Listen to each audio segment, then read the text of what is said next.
Olá, boa noite, boa noite. Vamos começar mais uma live hoje. Olha, a Luciana entrou, vou já chamar ela, doutora Luciana.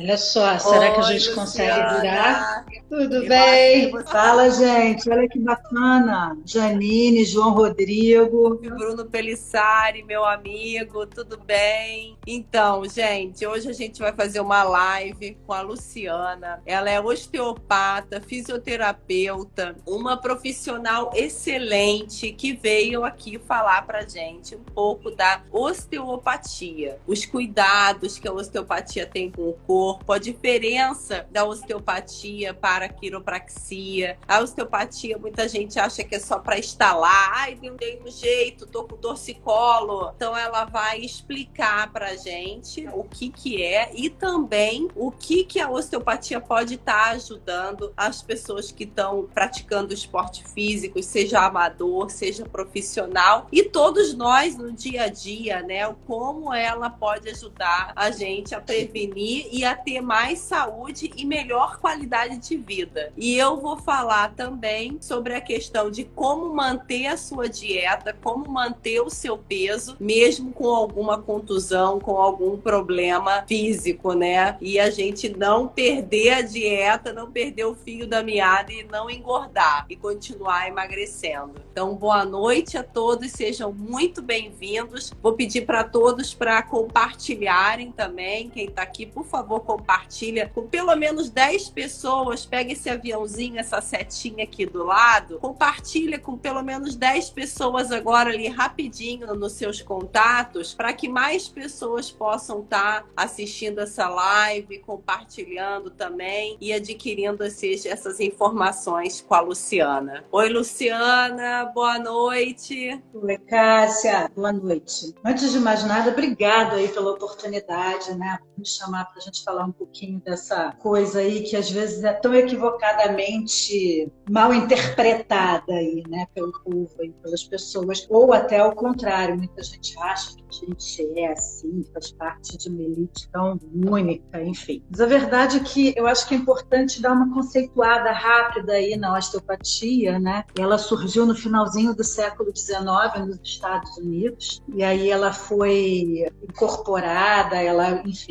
foi abraçada muito na Europa. Então, assim, nos países desenvolvidos, ela já é uma profissão, efetivamente, já é reconhecida como profissão. É uma formação aí de 5 anos. No Brasil, a gente transita um pouco entre a medicina e a fisioterapia, que a gente costuma dizer que é a formação tipo 2, reconhecida mundialmente. A gente aproveita aí a formação básica dos médicos, dos fisioterapeutas, das matérias, né, das dinâmicas que são necessárias de anatomia, semiologia, neurologia e tal. E aí, em algum momento, vem a nossa parte mesmo mais específica de avaliações e tratamentos osteopáticos. E o que a gente tem aí, o que a gente busca na realidade? A osteopatia fala muito de função, né? A gente entende o indivíduo como um todo, entende que o indivíduo ele não é compartimentalizado, né? Não funciona em partes. E a ideia é sempre colocar esse indivíduo funcionando o melhor possível. Qualidade de vida, né? É uma terapia essencialmente manual. As avaliações e as técnicas são manuais. A gente busca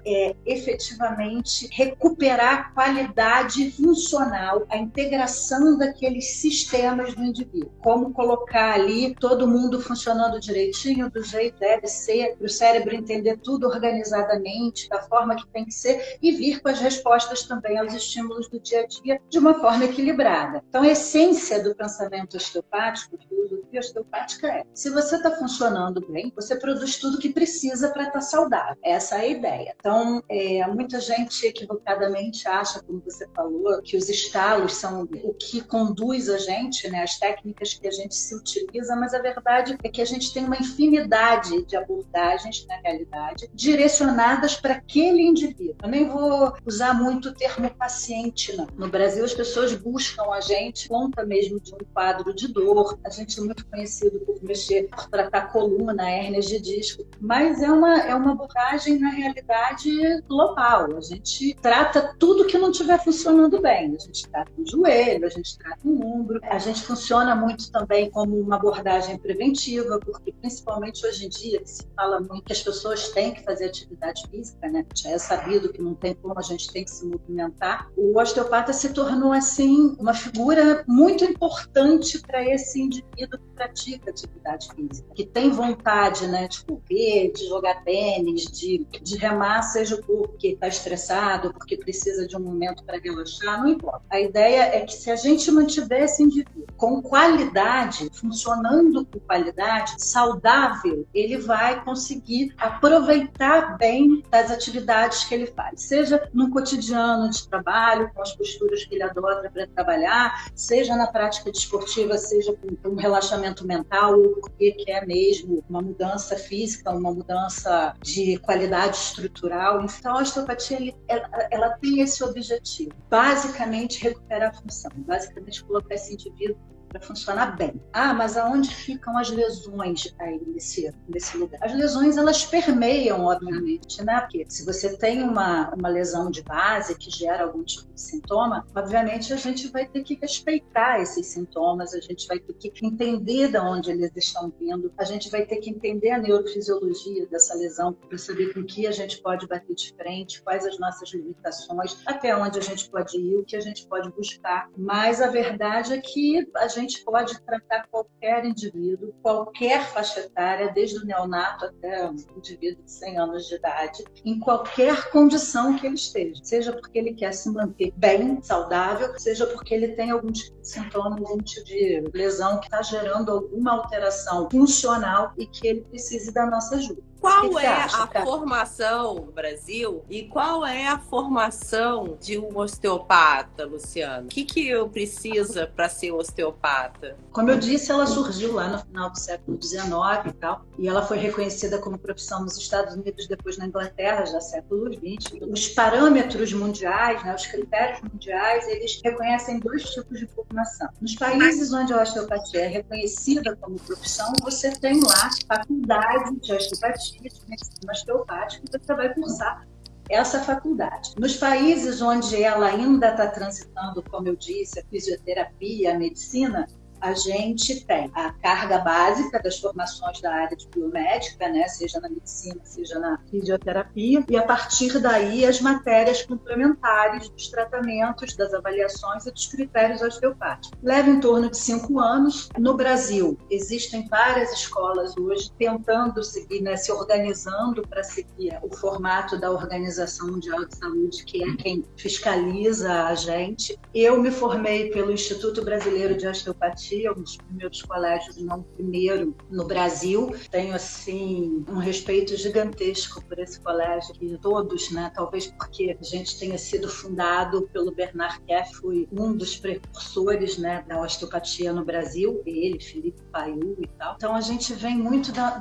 osteopatia raiz, né, daquela coisa filosófica mesmo de entender essa unidade que a gente é e tal. Mas existem vários outros colégios hoje aqui no Brasil caminhando para essa perspectiva aí, caminhando em busca disso, porque a tendência hoje no mundo é a profissionalização da osteopatia, né? Aqui a gente tem 2 resoluções, uma no Ministério do Trabalho, que reconhece a osteopatia como ocupação, se eu não me engano, isso desde 2011, posso estar errado um pouquinho, mas é aí, a partir de 2000 e qualquer coisa. O Conselho Federal de Osteopatia reconhece uma associação específica de fisioterapeutas osteopáticos como uma especialização da fisioterapia. Mas existe aí uma tendência que a gente deixa claro, assim, não sei se deixa claro, mas para a gente é importante, né? Assim, para mim, são 2 coisas muito distintas. Inclusive, enquanto fisioterapeuta, eu falo isso, assim, nós trabalhamos casados com os fisioterapeutas, com os educadores físicos, com os nutricionistas e nutrólogos, principalmente eu que lido muito com atleta, a gente tem essa abordagem de todo mundo junto, todo mundo acompanhando o paciente de uma forma unificada, trocando ideia, para poder caminhar numa direção produtiva, numa direção de bons resultados. Mas são coisas distintas, complementares, mas distintas. A tendência hoje mundial é a profissionalização mesmo da osteopatia, mas a gente aqui ainda está caminhando. Tem aí um projeto de lei em Brasília que pede esse reconhecimento, está sendo trabalhado, está vindo, e a gente está assistindo aí de perto, torcendo. Ótimo, é verdade, né? Tem que ter mesmo a profissionalização. É uma prática tão importante,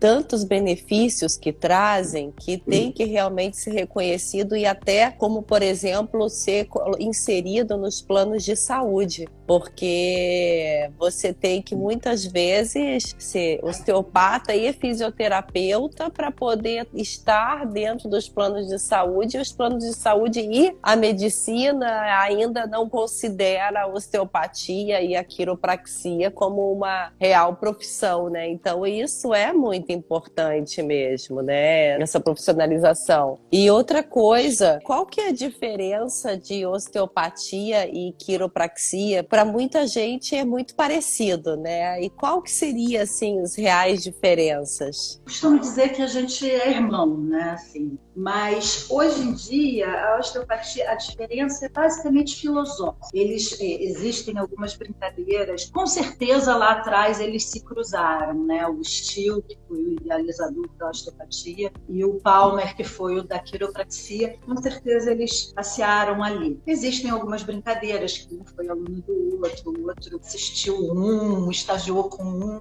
mas a ideia, na realidade, é a seguinte: a quiroprata, ele entende que os impulsos elétricos que levam para o cérebro, os estímulos que a gente quer que cheguem lá no cérebro, para aí a gente obter as respostas que interessam, os quiropratas, eles entendem que isso passa muito pela medula, né? Pelo sistema nervoso central, pela medula. É muito comum não. A verdade é que, diante disso, eles tendem a manipular muito esse eixo, né? Eles precisam sempre liberar a coluna para que esses estímulos elétricos passem por ali pela medula e cheguem ao córtex cerebral. E isso de uma forma muito estrutural, que a gente costuma chamar, que são técnicas diretas, as técnicas de cavitação, que são os famosos estalos aí. Mas que, na realidade, eu acho importante dizer isso, viu, Cássia? Os estalos para os quiropratas e osteopatas, eles não são tão importantes. Eu digo o barulho audível. Cavitação, na realidade, é um efeito articular que a gente provoca. Mas o que interessa para a gente, efetivamente, é o estímulo dos receptores que estão ao redor daquilo ali, dos tecidos ali, e que a gente consiga estimulá-los para eles passarem para lá para o córtex, levando o que interessa para a gente de mensagem. Então, os quiropratas, eles entendem isso, que passa pela medula e que, portanto, precisam manipular ali os níveis da coluna vertebral. Os osteopatas, eles entendem que a gente segue o que a gente costuma dizer que é a regra das artérias. A gente entende que os estímulos, né, eles chegam aos tecidos por conta da vascularização, do aporte sanguíneo que tem naquela região ali, que a mobilidade do tecido está alterada. A gente entende que se a gente manipular aquela região especificamente, a gente vai ter uma melhora de aporte sanguíneo ali, vai chegar um sangue mais novo, mais oxigenado, com as estruturas, né, que a gente precisa, e aí vai tornar aquela região um pouco mais saudável para mandar os estímulos, medula, para o córtex cerebral e tudo mais. Então, é uma diferença filosófica. Agora, com a evolução aí do nosso olhar, né, porque assim, lá atrás, tudo começou, a gente tinha uma medicina muito, como eu posso dizer, expurgatória, né? Aquela coisa lá atrás de sangria, de medicamentos para provocar vômitos, evacuar e tudo mais. E isso, a osteopatia e a quiropraxia nunca compraram essa ideia, né? A gente tinha que dar uma normalizada nisso. Não tem como você se dispor de coisas que estão lhe faltando, do tipo, vamos tirar sangue, vamos tirar sangue, vamos vomitar, vamos tirar aquilo tudo e isso vai se normalizar depois. Então, vem um pouco daí essa necessidade de modificar esse olhar. E ao longo do tempo, fisioterapia, medicina, todos começaram a deixar um pouquinho, não é deixar a lesão de lado, mas é entender que se você também não funciona bem, você não trata nenhuma lesão. Então, hoje todo mundo vem falando um pouco mais juntinho dessa recuperação, desse olhar unificado mercado global, mas apesar disso, se você pegar osteopatas e quiropratas com boas formações, todos eles vão estar caminhando numa mesma direção, mas você ainda vai identificar no atendimento da gente algumas diferenças básicas que vêm desse lugar, que vêm desse entendimento. Um quer vascularizar, o outro quer que passe pela medula, mas é basicamente filosófico.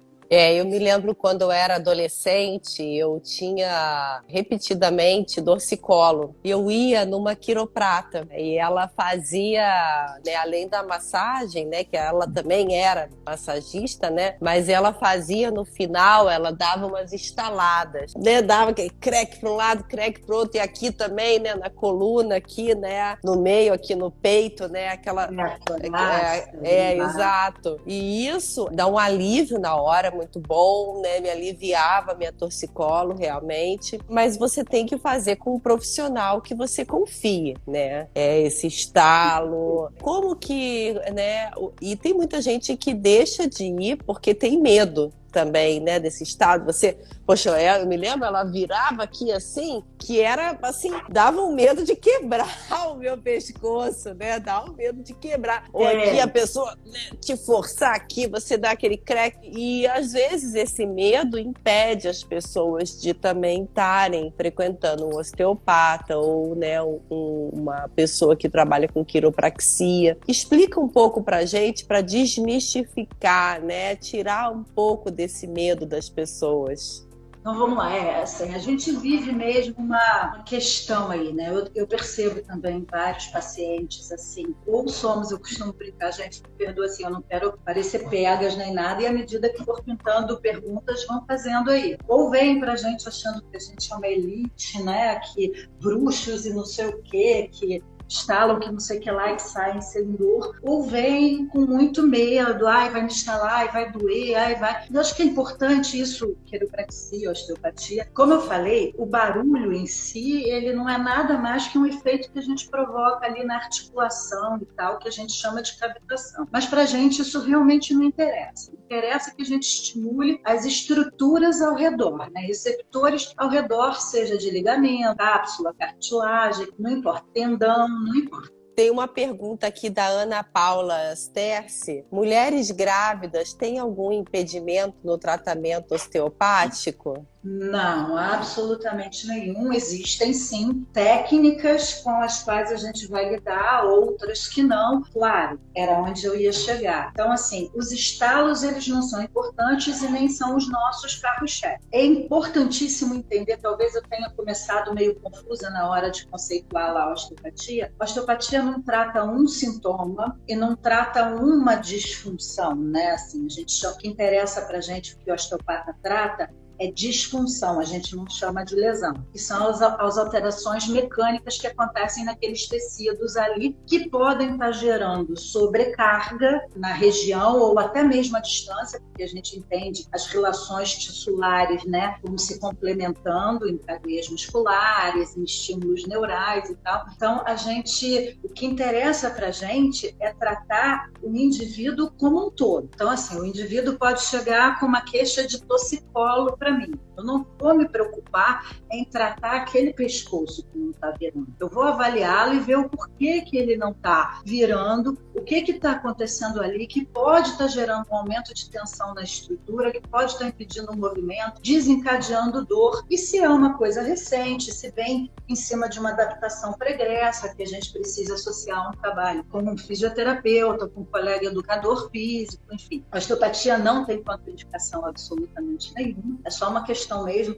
Eu costumo dizer, tem um colega de profissão que eu admiro muito que fala, que começa todo o curso dele dizendo que quem não sabe o que procura não percebe quando encontra. Então eu acho que assim, o bom profissional, principalmente qualquer bom profissional, mas o osteopata, ele recebe uma queixa, mas ele tem que entender aquela figura ali para saber o que ele pode fazer, deixar de fazer, como fazer. Mulheres grávidas não têm contraindicação, a gente respeita alguns timings fisiológicos, e por conta disso a gente opta por umas técnicas ou outras, assim como um paciente com câncer não tem contraindicação, assim como um paciente com osteoporose não tem contraindicação, obviamente a gente vai usar outras técnicas. Mas pode, bebês, né, como eu falei, neonatos, eles nascem assim, Inglaterra principalmente, eles já sobem no dia seguinte para trabalhar com osteopata. Eu acho que é isso, não tem problema, pode ser feito sim, pode ser avaliado. Existem mulheres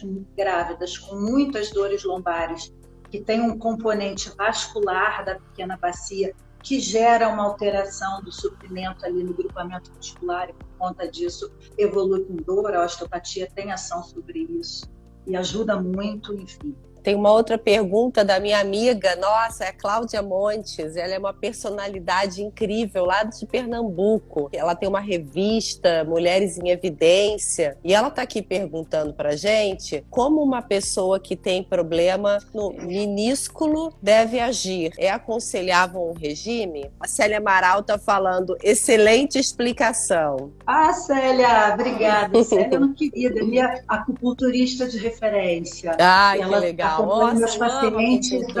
Ela acompanha. Depois me dá o contato assim, dela.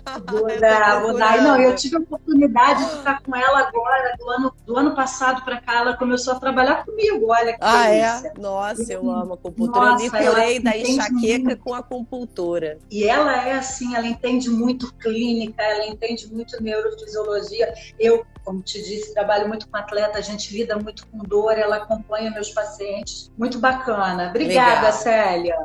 Então, essa sua amiga de Pernambuco, só para eu entender, ela perguntou sobre alterações no menisco.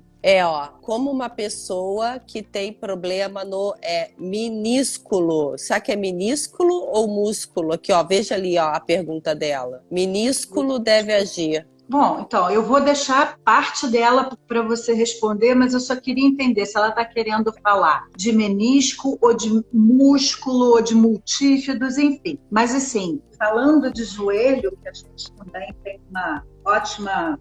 Joelhos, ela falou joelhos. Então, menisco. A osteopatia tem uma ótima atuação assim com o joelho, na minha experiência, porque mesmo que haja lesão de base, e a gente é mestre em lidar com isso, ligamento, menisco, bursa, enfim, mesmo que a disfunção osteopática não seja o carro-chefe daquela sintomatologia, daquela alteração ali, como é uma articulação de carga, de estabilização, a gente não para de andar a menos que o organismo não tenha mais recurso para isso, existem muitos ajustes que são feitos, que levam a disfunções osteopáticas no joelho, advindos de uma sintomatologia, de uma lesão primária. E quando a gente mexe, ajuda muito o paciente na recuperação, seja junto da fisioterapia, enfim, seja o que for. E eu costumo dizer o seguinte, e aí eu vou levantar a bola para você, tá? Porque a gente tem critério, obviamente, com relação à perda de peso, dependendo da atividade desse indivíduo, dependendo da disfunção que ele tem, da alteração estrutural que está acontecendo ali,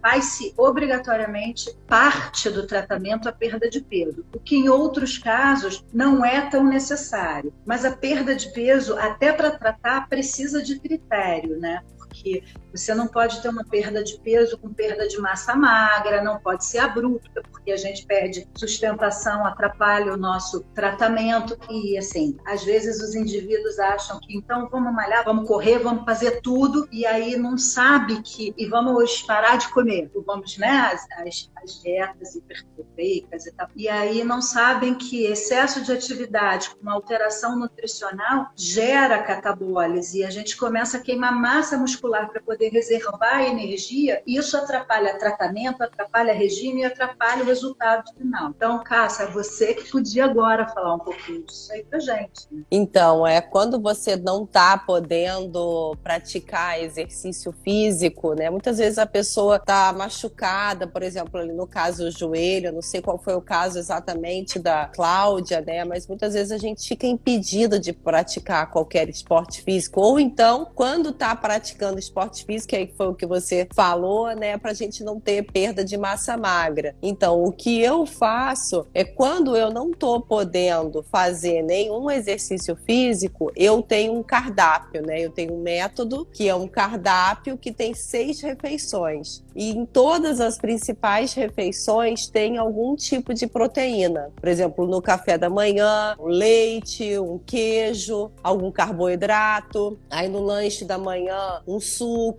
No almoço, também alguma proteína, um leve carboidrato, muita salada, porque a salada também é importante, ela dá aquela sensação de saciedade. Cereal também é importante. Então é importante você ter um cardápio balanceado o dia todo com exatamente o que você precisa para que o seu corpo funcione da melhor forma possível. O meu tipo de cardápio é a dieta funcional. A dieta funcional, ela utiliza os alimentos saudáveis, alimentos que vêm da natureza, para a gente tirar proveito daqueles alimentos saudáveis e comendo bem, abastecendo o nosso corpo com tudo que a gente precisa. Em vez de, assim, eu não sou contra, não estou dizendo que é certo ou errado a pessoa tomar vários suplementos em cápsulas e tal, né? Mesmo porque eu mesma já tomei durante muito tempo, né? Mas o que eu vejo é que quando você tem uma alimentação saudável, a minha alimentação saudável o dia inteiro, também tomando muita água, chá natural e também água saborizada, proteínas, carboidratos, cereais, na medida correta, você nem precisa tomar suplemento, só pontualmente o que o seu médico tá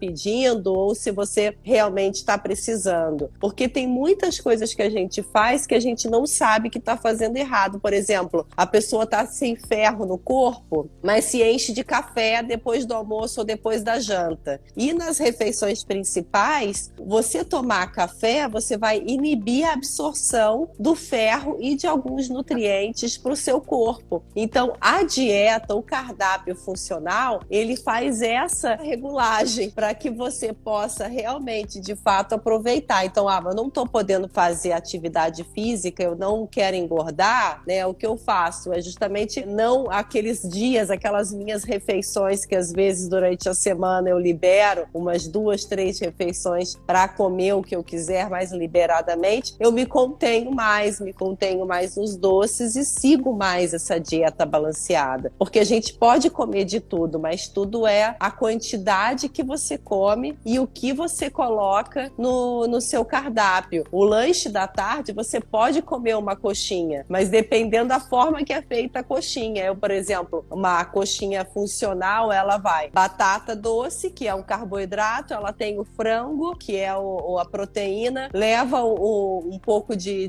requeijão light, com 0 lactose, que também vai te dar um pouco mais de proteína. A farinha é uma farinha de aveia, né? Farelo de aveia. Então, ali você colocou vários nutrientes e coisas naturais, saudáveis. E isso dá uma diferença e você consegue perder o peso se alimentando bem, perder peso ou manter o seu peso, né? E para quem é atleta, então, você garante, assim, muito mais performance, porque a alimentação saudável, ela te dá muito mais energia para o seu dia a dia. A sua pele também fica melhor. Para quem tem problema de pele também, é perfeito, é maravilhoso. Qualquer tipo de doença, eu acredito, pode consultar, deve consultar médicos e tal, né? Mas eu digo que qualquer tipo de doença, a alimentação funcional, ela vai ajudar no tratamento demais. Quiçá que não,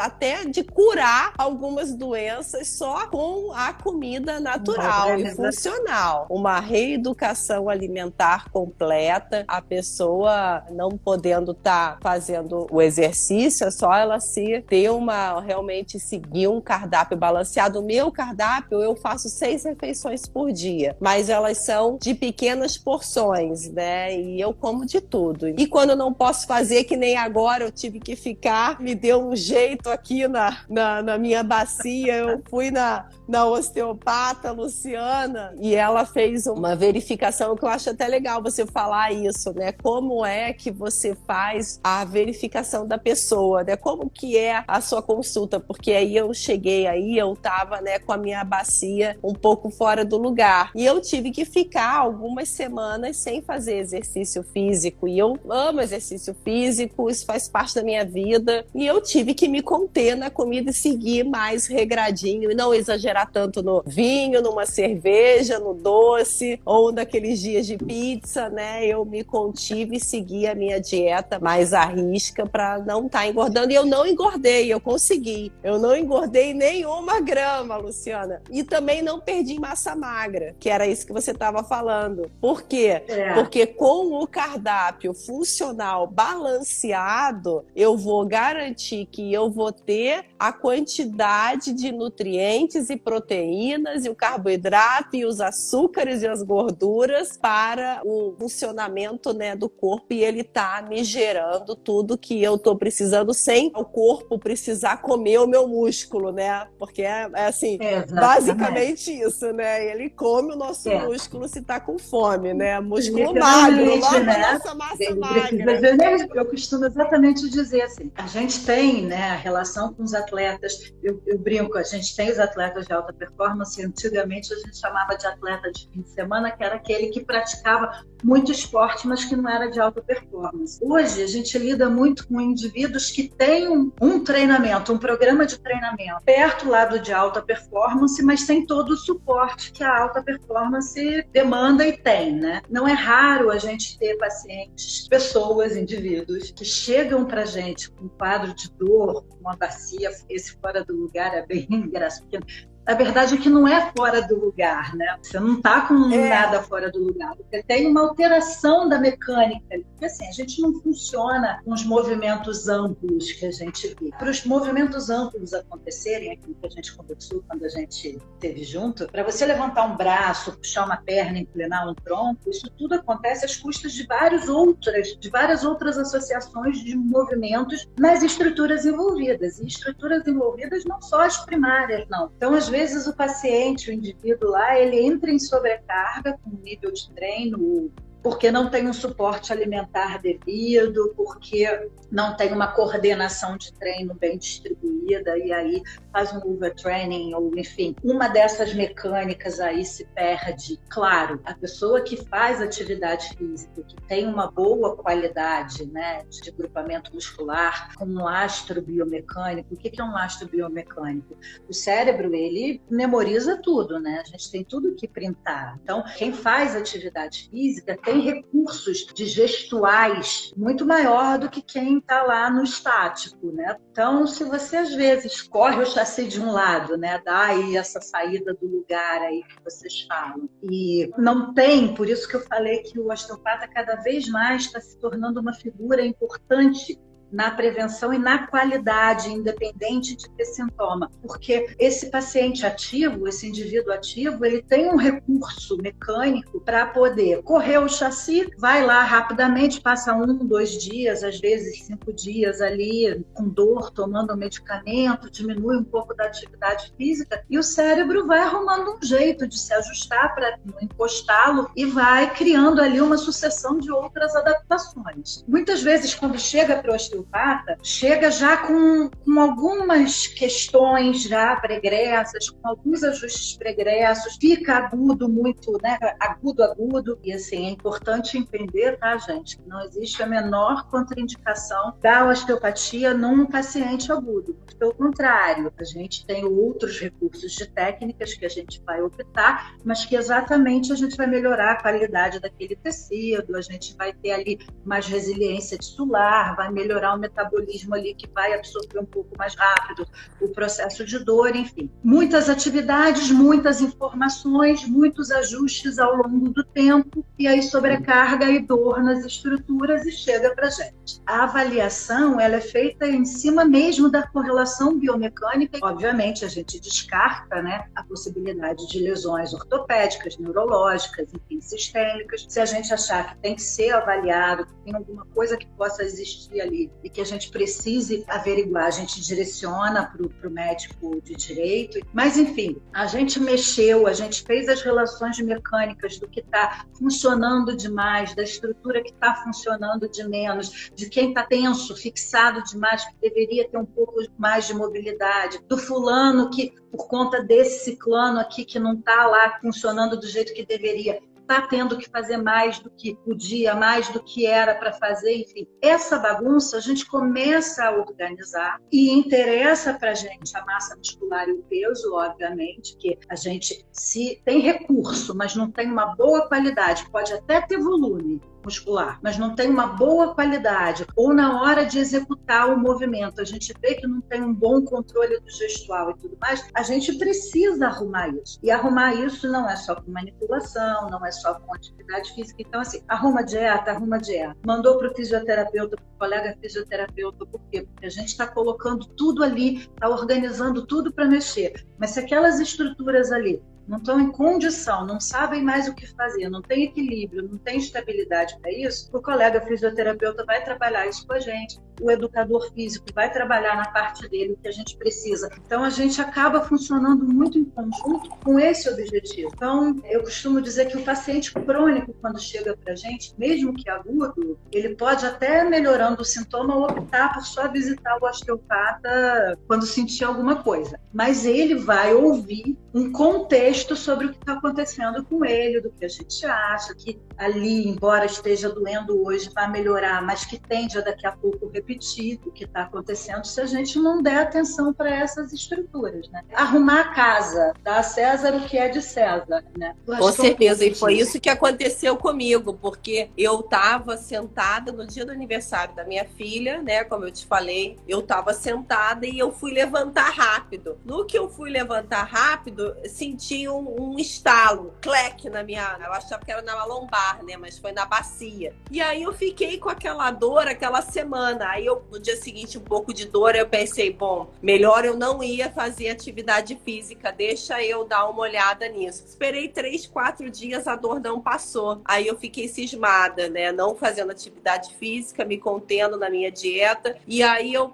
vou tirar um raio-x. Aí eu fui tirar o raio-x, deu aquela, né, aquela diferença ali, né? Deu uma deslocadinha assim, né? De lado, assim, virou um pouco pro lado a minha bacia. E ele falou que era para eu fazer manipulação. E eu fui com você, que foi a melhor coisa que eu fiz. Foi justamente, opa, peraí, fiz esse estalo, eu tô com essa dor, deixa eu me cuidar, porque a gente tem que se cuidar. A gente tem que prestar atenção no nosso corpo e tá se cuidando, porque é a gente, é o nosso corpo. E aí no dia seguinte, eu tava com aquilo na cabeça e eu no dia seguinte ia ter aula com o personal. Eu ia retornar a aula com ele, que ele, né, não tava fazendo, eu ia retornar. E eu com aquela dor ali, eu falei, não, gente, eu não vou fazer, deixa eu ir no hospital lá da Unimed, né, eu tenho condição de Unimed, e tirar. E ainda bem que eu fui, que daí no dia seguinte eu já fui com você, cancelei a meu retorno do personal e foi a melhor coisa que eu fiz, porque dali eu ia só piorar a condição do meu corpo, sendo que eu tava com aquela dor. E por que eu fui deixando passar 1 dia, 2 dias, 3 dias ou mais, né? E fazendo exercício físico e me forçando, ia ser assim, com certeza, você pode me dizer, mas eu imagino que eu ia ter ficado cada vez pior, com a minha situação cada vez pior. Então... Importante dizer que você não levou os mesmos 4 dias para voltar a malhar, hein? Não. Tô brincando. Então, o que acontece? Outro detalhe que eu acho bacana, assim. Por acaso, o ortopedista que te encaminhou para mim é uma pessoa que a gente foi sócio, a gente trabalha junto há muito tempo, que é o Marco Sauberman. Ele é um dos ortopedistas que eu vejo que mais entendeu a osteopatia. Realmente ele percebe essa questão mecânica e tal. A gente não vê, na realidade, disfunção osteopática em raio-x, mas, assim, a ortopedia, como tem uma questão muito assim, a dinâmica para eles é diferente, do que é para a gente, eles veem nas incidências alguns sinais que sugerem que pode estar acontecendo alguma alteração lá. E o Marco, ele tem isso, né? Ele tem esse olhar, e mesmo que não tivesse lá, que na imagem tivesse tudo ok, que para ele não tivesse dito nada, ele sabe bem quando o paciente está internado, está precisando mobilizar, está precisando devolver as coisas para o eixo. Então, assim, se eu me recordo bem da sua história, você não é uma pessoa que tem dores lombares frequentes. Não, né? Nunca tive. Por isso que eu estava achando muito estranho. Eu falei, gente, né? Eu não posso. Eu sempre tive assim, quando eu começo a ficar gripada, eu também paro de malhar. Vou piorar da minha gripe, porque eu já tô com a imunidade mais ou menos, ainda me forçar. Então foi a mesma coisa, que a mesma medida que eu tomei com a dor, né? Ali na minha lombar, na minha bacia, né? Bacana esse senso. Nem todo mundo tem, mas é isso. Talvez nesse primeiro momento você desse mais alguns dias, medicasse um pouco mais potente e de verdade até melhorasse o sintoma. Mas você já estaria ali preparando a sua cama para daqui a pouco isso se tornar um contínuo, entende? Porque hoje a gente também vê muito isso. Claro, ninguém está livre de dar uma travada, por assim dizer. A gente não gosta desse nome não, mas eu acho que é mais fácil usar isso aqui. Ninguém está livre de dar uma travada por acidente, nem nada. Mas quando você vai se ajustando em cima de alterações, de tensões musculares, ligamentares e mais, você vai esgotando os recursos que você tem, né? Assim, a gente vai perdendo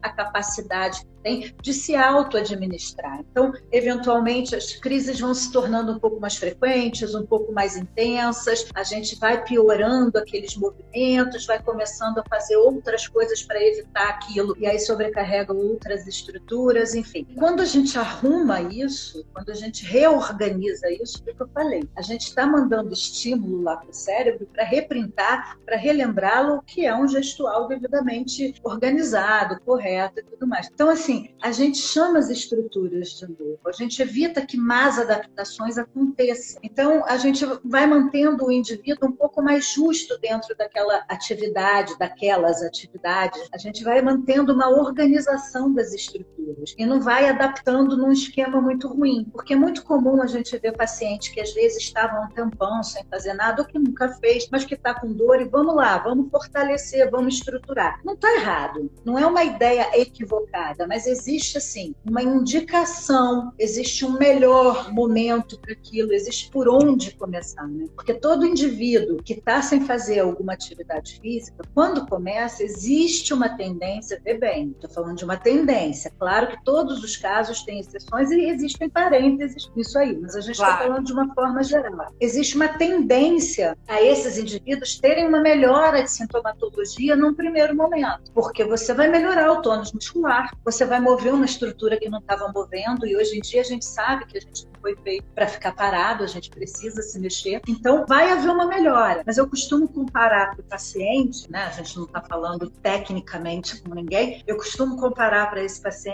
que assim, vai estar fazendo uma atividade em cima de uma descompensação, então vai estar potencializando aquela descompensação de alguma forma em algum momento, até chegar uma hora que esses recursos eles acabam, aí chega a dor, aí chega a falta de capacidade de se autocompensar num período mais curto ou de se autocompensar mesmo, e aí o que demandaria de gente, de trabalho, de tempo para organizar aquilo demanda muito mais, porque tem muito mais coisa para arrumar, passa a ter que se desconstruir um esquema para reconstruir um novo. Então eu acho que é bacana ter essa ideia. O corpo fala com a gente, né? De verdade. Eles conversam com a gente muito. Então assim, dor não é para ser normal. Nunca foi para ser normal. Claro que muitos pacientes vão ouvir de mim assim, nem sempre dor é um mau sinal, mas isso é quando a gente tem um objetivo e a gente tem critérios, né? As estruturas anatômicas, elas estão íntegras, ok, a gente tem o objetivo de reorganizar, redistribuir carga, colocar quem não estava funcionando para funcionar, tem. É óbvio que num primeiro momento isso vai incomodar, mas a gente tem que estar sempre atento, porque se tem dor, algo não está funcionando funcionando bem. Algo está fora do eixo, algo está insuficiente e a gente tem que reorganizar isso aí, né? Acho importante as pessoas terem essa noção. É verdade. Osteopata nenhum vai parar ninguém, nunca. A menos que seja extremamente necessário. Mas Exato. sempre a ideia é sempre trabalhar junto e movimentando e fazendo o que precisa. Certo. E outra coisa, que tem uma outra pergunta aqui, que a Ana Paula... A osteoporose severa é um impeditivo de tratamento impeditivo? Beijo, Mara. Eu estou enxergando. Olha que máximo, gente. Mara falou, minha osteo.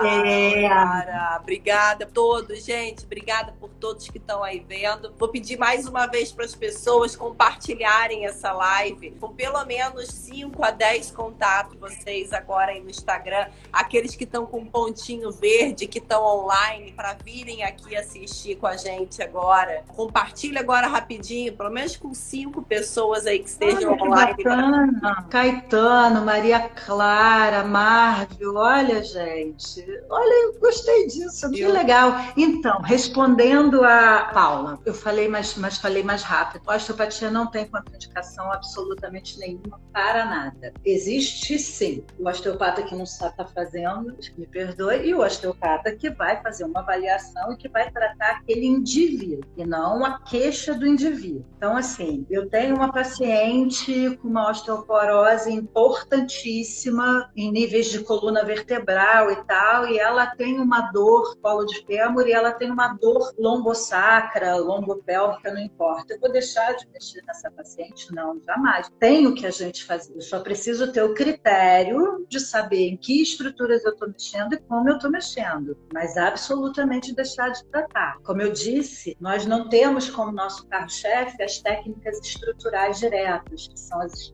técnicas que provocam a cavitação. Essas têm uma indicação muito precisa e um objetivo muito preciso. Então, assim, não, a gente não é de instalar a menos que seja necessário. A gente usa outras vias e, no caso de uma osteoporose, outras vias vão ser utilizadas. Para paciente grávida, idem. Para um paciente com câncer, numa estrutura que tem relação com aquela região que a gente vai ter que mexer, a mesma coisa. A gente não precisa deixar de mexer. A gente precisa só saber o que fazer. Você chega no meu consultório com uma dor pélvica e a gente detecta que tem uma alteração importante no quadril. E você tem, sei lá, uma prótese de quadril. Isso não é impeditivo para mim. Eu só tenho que adequar os meus parâmetros para saber o que eu estou procurando, para saber se existe uma limitação capsular, ligamentar e tudo mais, e fazer os ajustes do que eu preciso, mas jamais deixar de tratar esse paciente. Que é uma coisa muito comum, tá, Cássia? Eu estou vendo que a gente tem muitas moças aqui acompanhando a gente, e tem, assim, a gente hoje em dia, a gente caminha, né,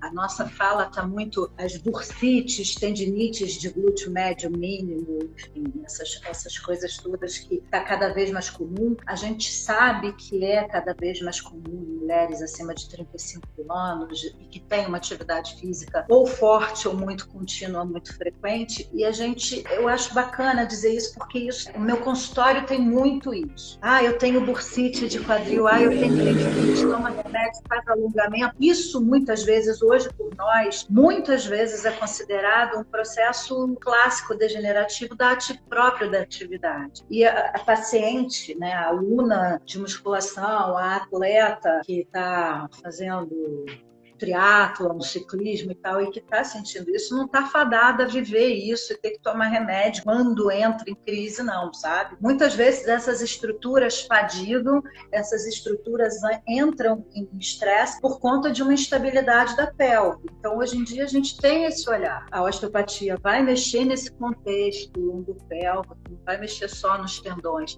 e vai trabalhar junto com fisioterapia e tudo mais para dar estrutura aí, para reestabilizar essa paciente e tirar a sobrecarga dessa região, sabe? Pouquinho isso na prática, o olhar, assim. Me diga uma coisa, hoje em dia, gente, né, você tá falando de uma coisa que tá cada vez mais corriqueira e me veio aqui na cabeça, você falou de alongamento, de se reajustar. Dentro da osteopatia, você pode falar um pouco pra gente sobre a postura correta? Como você se colocar na postura? Porque hoje a gente muitas vezes fica, né, com o celular assim na mão, aí fica com a coluna assim, né, deve ser terrível para a coluna, né? Que você chega a ficar meio torta, assim, né? Com a sua coluna, com a sua lombar. Como que você faz, né, para sentar? Porque para sentar, né, para botar os pés no chão mesmo, qual que é a postura, assim? Bota a barriga para dentro? Quais são os movimentos que a gente deve ter no corpo para poder ficar se corrigindo, se policiando? Porque essa questão do celular, do computador hoje o dia inteiro, principalmente celular, pescoço também, né? Deve sobrecarregar. Eu estava vendo o peso do pescoço,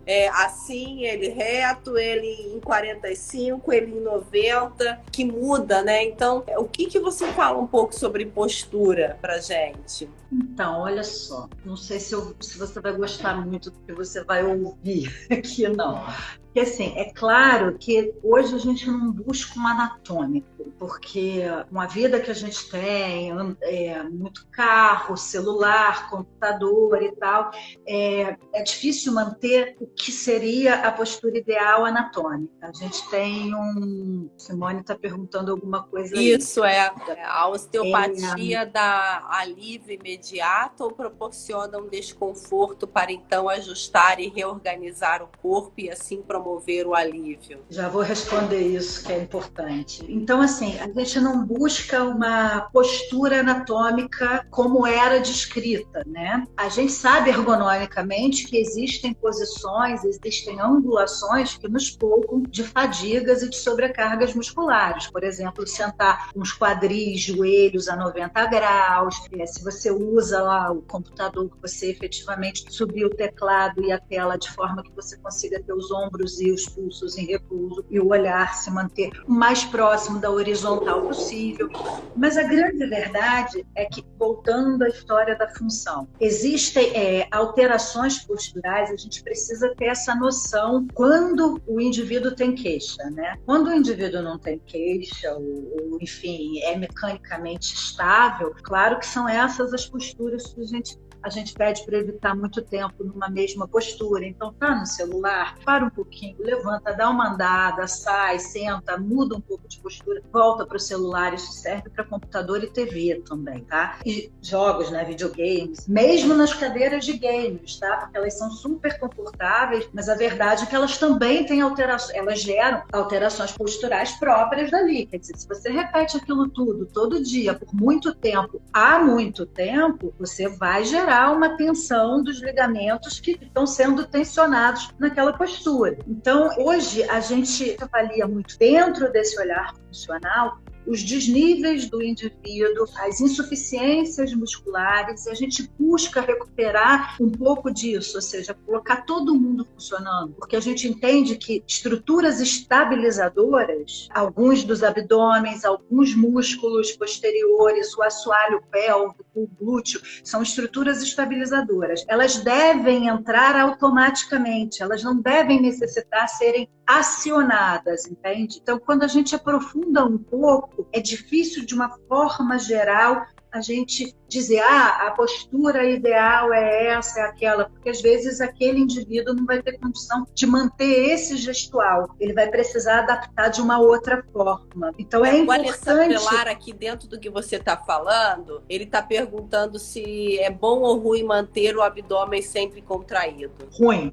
Desculpa, Alessandro. Desculpa alguns colegas educadores físicos também. Não, é ruim. Como eu disse, o transverso do abdômen, junto com umas figurinhas aí importantes para a gente, eles devem ser acionados automaticamente. A gente tinha uma ideia, bem, eu vou dizer que é uma questão de escola, eu não vou dizer que é uma conduta equivocada, não. Eu vou dizer que é uma questão de escola. A gente antigamente achava que a gente tinha que acionar o abdômen para tudo, a gente dizia que um paciente que tem hérnia de disco, para melhorar a dor, tinha que fortalecer abdômen e bumbum, enfim, é isso, mas não é isso. A gente caminhou um pouco mais. Então, assim, se a gente mantém o abdômen acionado o tempo todo, a gente fixa a cúpula diafragmática Estou dando um exemplo de uma das coisas que pode acontecer. São várias, mas também eu acho que aqui nem vem tanto ao caso, porque fica um pouco mais técnico, eu acho que pode ser chato. Mas assim, o abdômen contraído gera um pouco de...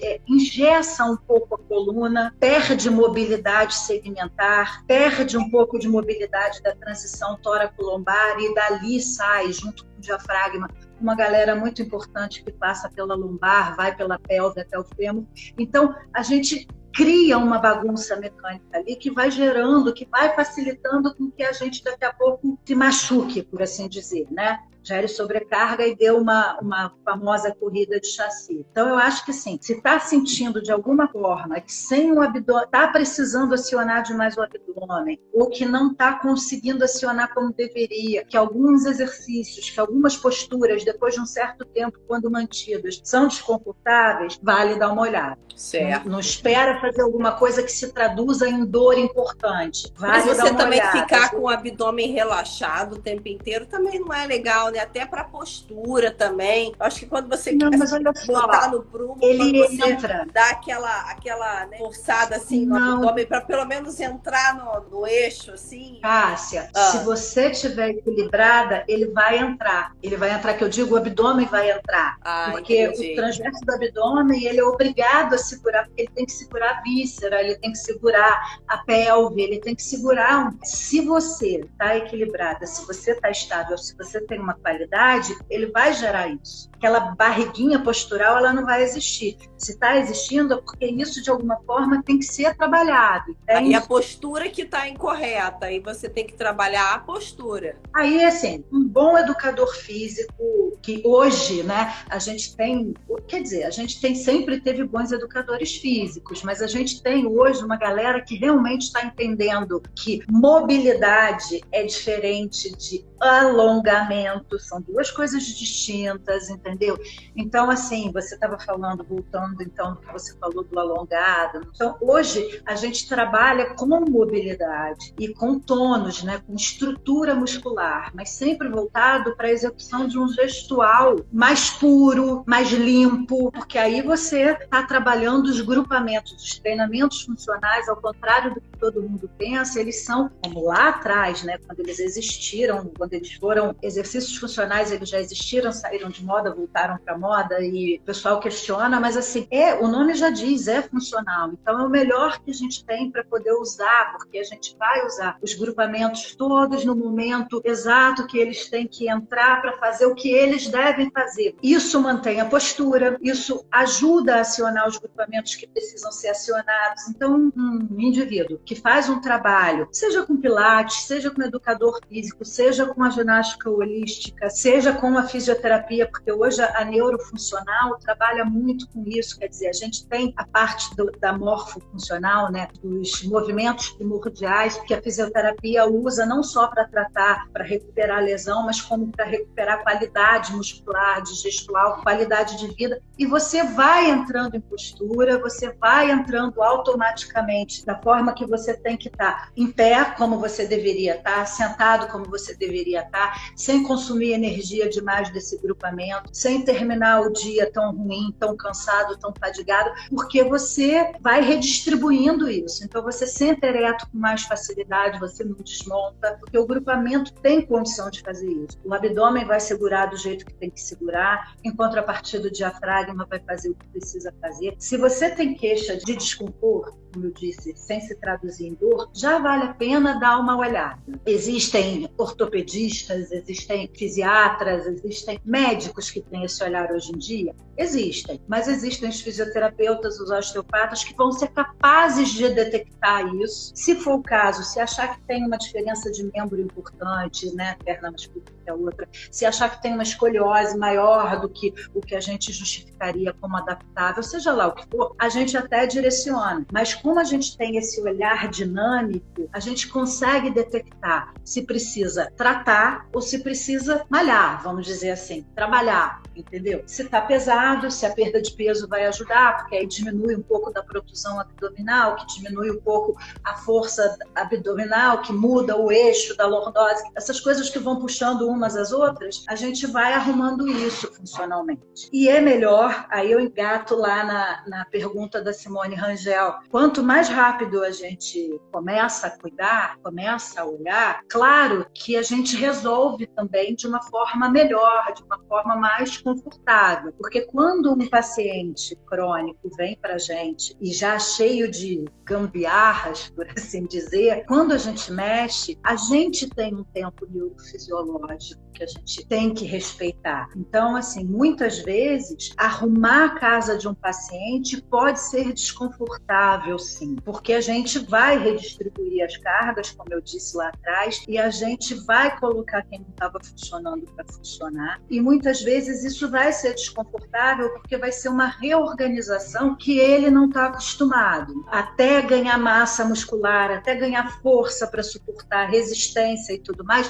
pode não ser muito confortável. E existem esses 2-3 dias que o paciente pode dar uma oscilada, porque é um novo estímulo, é uma nova postura, uma nova leitura, com outras estruturas sendo recrutadas que não estavam sendo. Então, isso pode realmente ser desconfortável no primeiro momento. Eu costumo dizer que é o filtro do cérebro. Eu conversei isso com você na época. Assim, a gente vai jogar para o funil, ele vai ver o que tem competência de ver tudo isso, mal comparando, né, o cara? Ele vai ver o que tem competência para deixar tratado, o que não tem, o que tem de se repetir. Então, podem ser 2-3 dias esquisitos. Vira o osteopata, achando que vai, nossa, eu vou ficar boa saindo do osteopata, é uma ideia equivocada. Nem sempre isso acontece, não.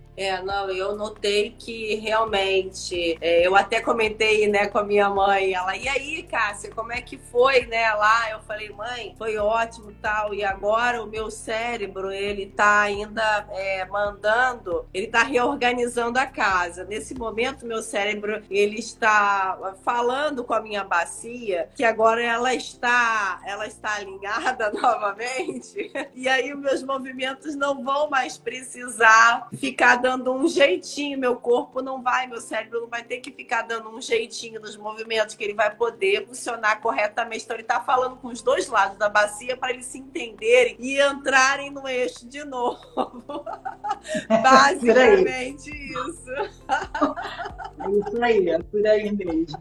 E realmente foi isso, porque 2-3 dias depois, né, eu já comecei a sentir, né, a movimentação, a mobilidade, né, ok, e é fantástico, né, isso, né. Por isso que eu gosto muito, né, da osteopatia e da quiropraxia, né, também. Vejo como uma necessidade real de realmente ela entrar dentro do circuito de medicina, ela tá presente nos planos de saúde, de entrar realmente como, né, um reconhecimento da profissão, do tratamento, porque ele resolve, assim como também tem a acupuntura também, né, que eu acho fantástica, que é mais ou menos nessa mesma linha, que seria, digamos assim, tratamentos fitoterápicos, tratamentos alternativos, que hoje em dia as pessoas falam, mas que na verdade não deveria ser alternativo, na verdade deveria ser ao mesmo, né, a mesma nível de fisioterapia, de ortopedia ou, né, de outras profissões que desenvolvem o mesmo trabalho, porque é fantástico. E você está associando um com o outro, ou, né, você está com esse tratamento, né, voltado à osteopatia. É maravilhoso para o corpo inteiro, porque ela funciona, né, para a gente finalizar aqui, a osteopatia ela funciona para o corpo inteiro, né? Por exemplo, você é um atleta, você deu um jeito, você é um atleta amador ou profissional, ou uma pessoa comum que deu um jeito, ou está com a postura ruim, ou qualquer tipo de problema que você esteja sentindo de mobilidade e dor no corpo, a osteopatia ela vai tratar o corpo inteiro, não é isso, Luciana? Vai, com certeza. Foi o que eu te disse. O olhar